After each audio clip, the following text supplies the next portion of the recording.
الحمد لله نحمده ونستعينه ونعوذ بالله من شرور أنفسنا ومن سيئات أعمالنا من يهده الله فلا مضل له ومن يضلل فلا هادي له أشهد أن لا إله إلا الله وحده لا شريك له وأشهد أن محمدا عبده ورسوله أما بعد فإن أحسن الكلام كلام الله وخير الهدي هدي محمد صلى الله عليه وسلم وشر الأمور محدثاتها وكل محدثة بدعة وكل بدعة ضلالة وكل ضلالة في النار أما بعد.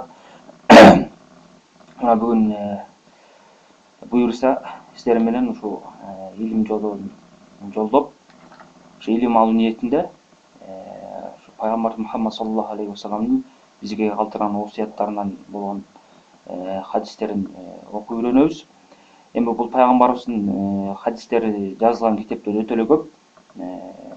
Ушу ислам дининде ислам алымдары биздин заманга чейин көптөгөн кызматтарды кылып, пайгамбардын осуяттарын ийне жибине чейин калтырбай бизге жазып калтырып кетишкен. Ошол китептердин бири мына бул 40 хадис деген кичинекей жыйнак китеп чыгар. Бул китеп өзү кичинекей болгон менен, бирок да ошол биздин жашообузга эң керектүү болгон, эң зарыл болгон көптөгөн хадистерди ичинде камтып кеткен да. Баш аягы 40тан ашыра 42 хадистей.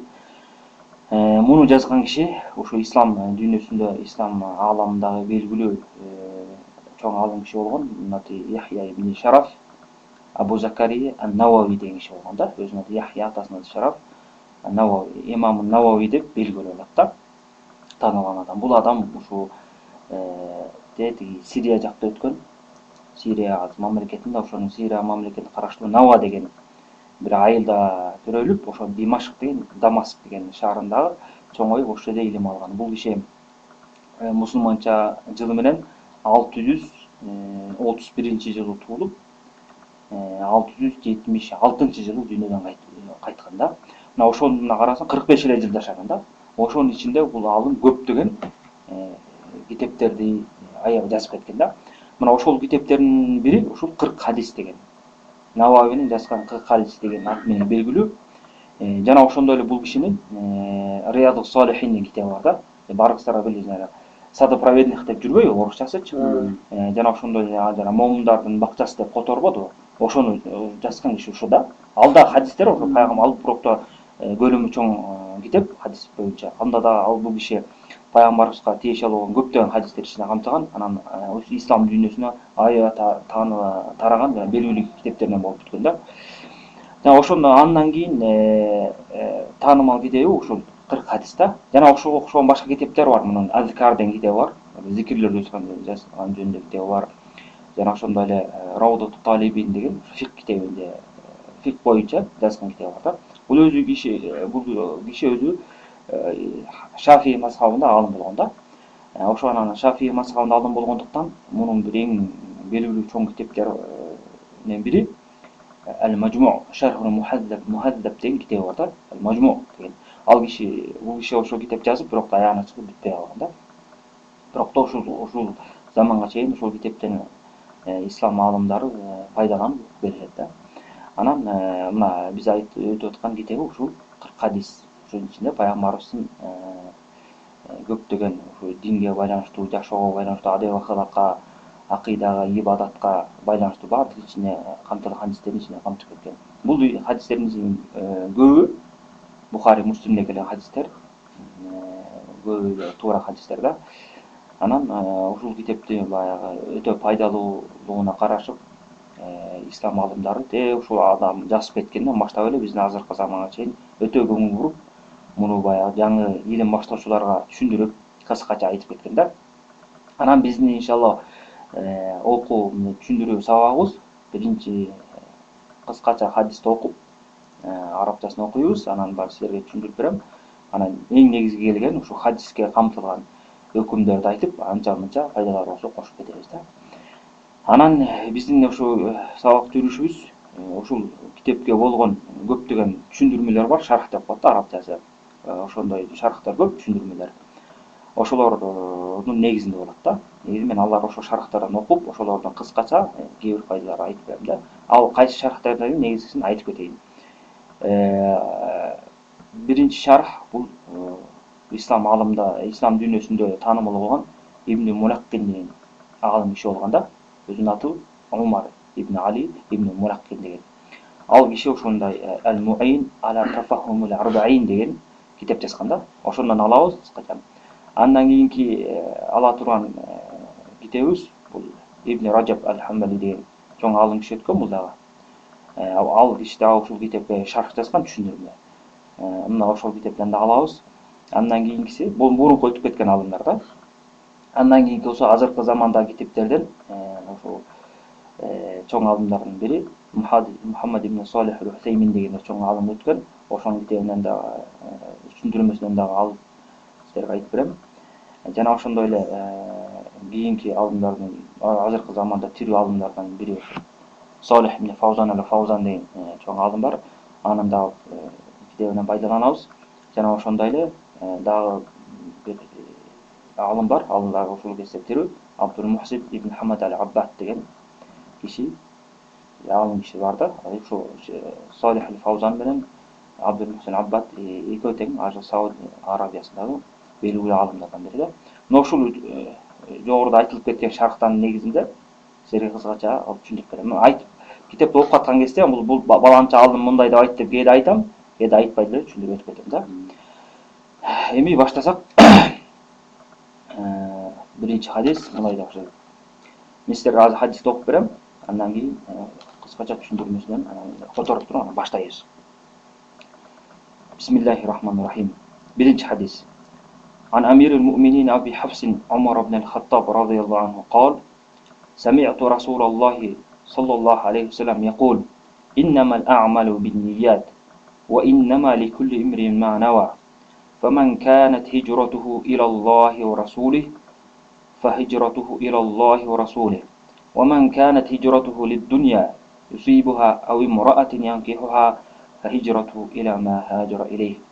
رواه إمام المحدثين أبو عبد الله محمد بن إسماعيل ابن إبراهيم ابن المغيرة ابن بردسبه البخاري وأبو الحسين مسلم بن الحجاج ابن مسلم القشيري النيسابوري في صحيحيهما اللذين هما أصح الكتب المصنفة.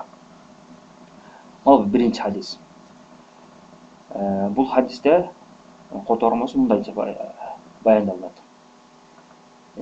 Момундардын амири болгон Умар ибн Хаттаб аттуу сахаба пайгамбарыбыз саллаллаху алейхи ва салламдан мындай деп бизге риваят кылып хадис айтып атат.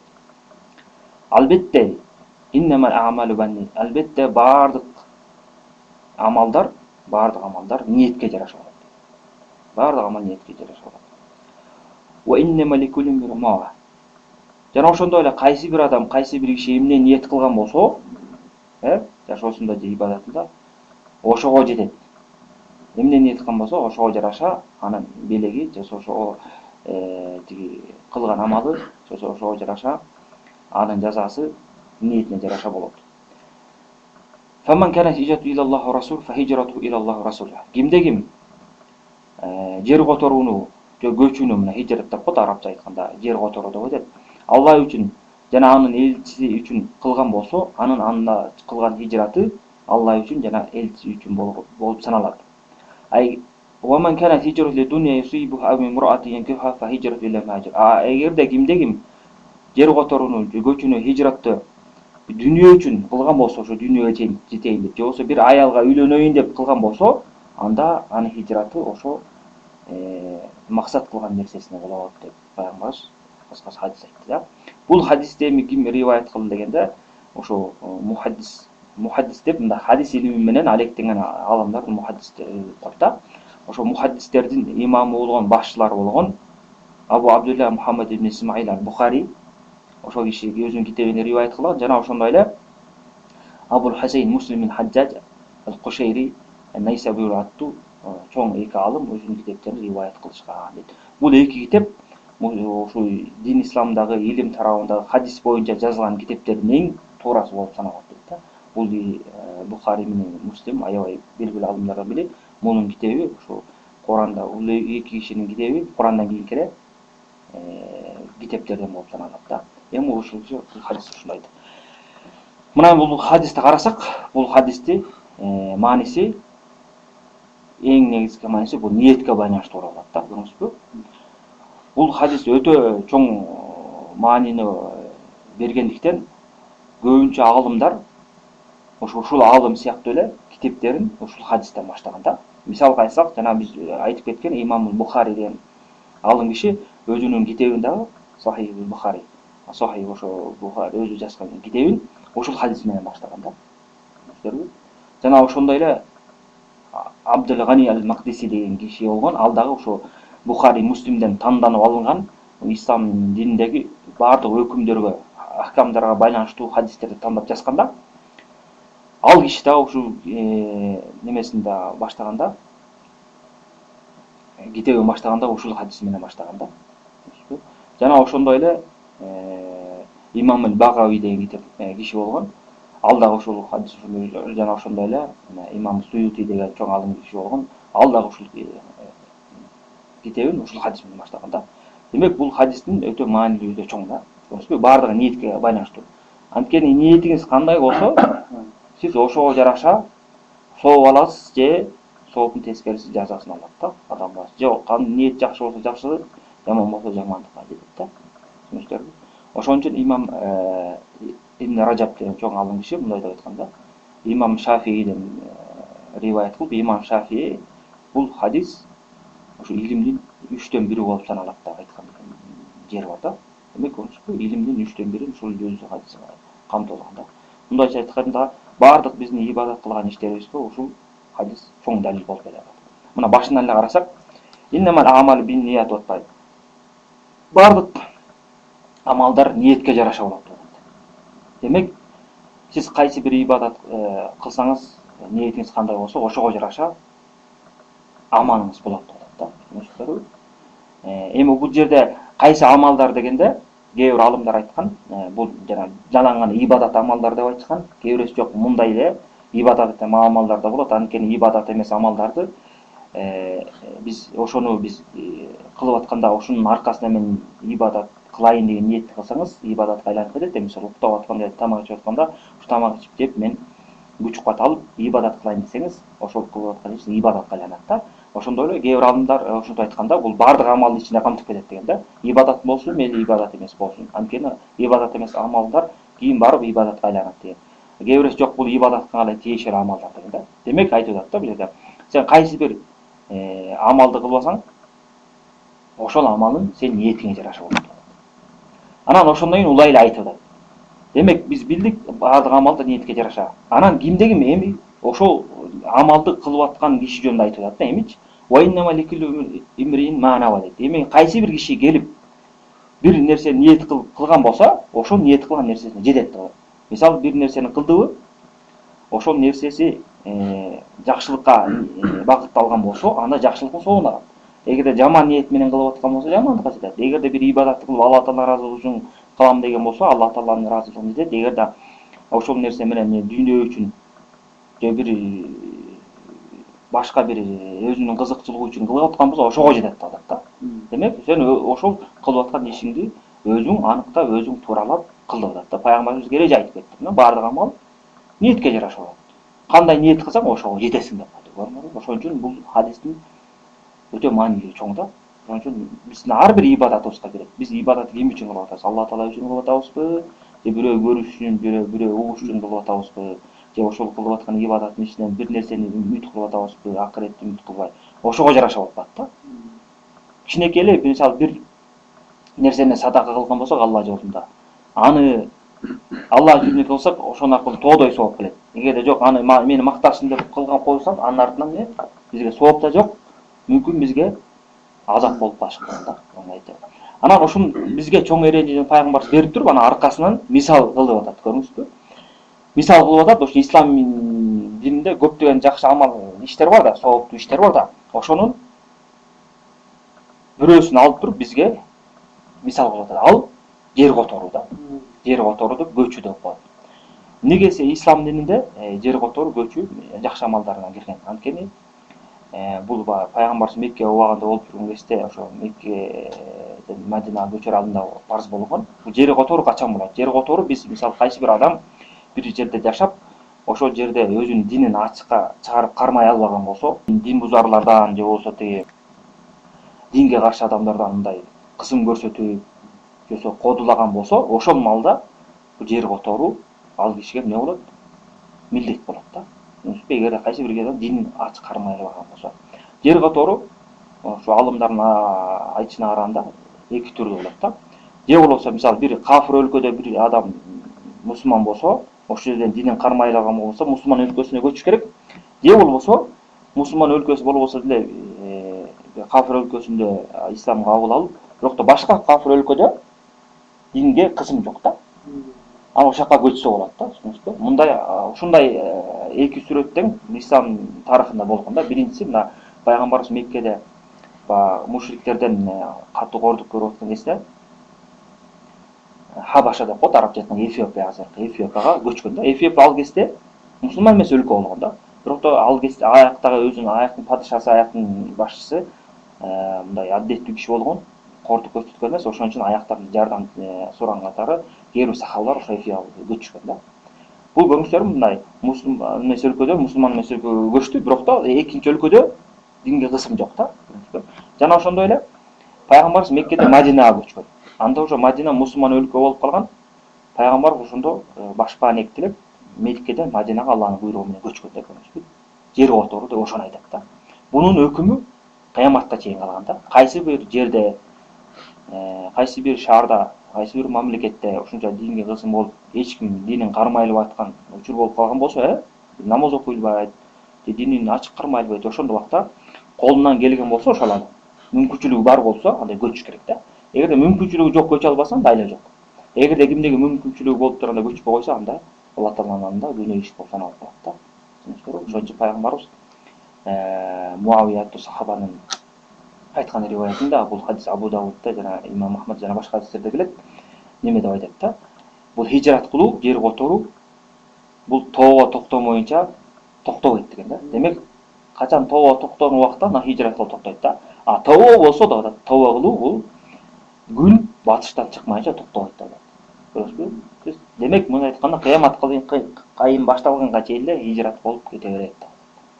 Түшүнүңүздөрбү? Мына бул хадисти, мына хижраттын ошо бул хадиске келтирген мисал ошо хижрат жөнүндө болуп атат да. Анан пайгамбарыбыз ушул ниет жөнүндө эреже айтып туруп, анын аркасынан ушундай мисал келтирип атат да. Эгерде кимде ким деп атат да, ушул хижратын, жер которуусун Алла Таала үчүн жана анын пайгамбарын ээрчүү катарында кылган болсо деп атат да. Мындай айтканда, Алла Тааланын ыраазычылыгын издеп, ошо жер которуу болгон болсо, анын анда жер которуусу чын эле Алла Таалага жана элинин элчиси үчүн жана элчисине ээрчишкен катары болуп саналат. Демек, сооп тийиш болот деп атат.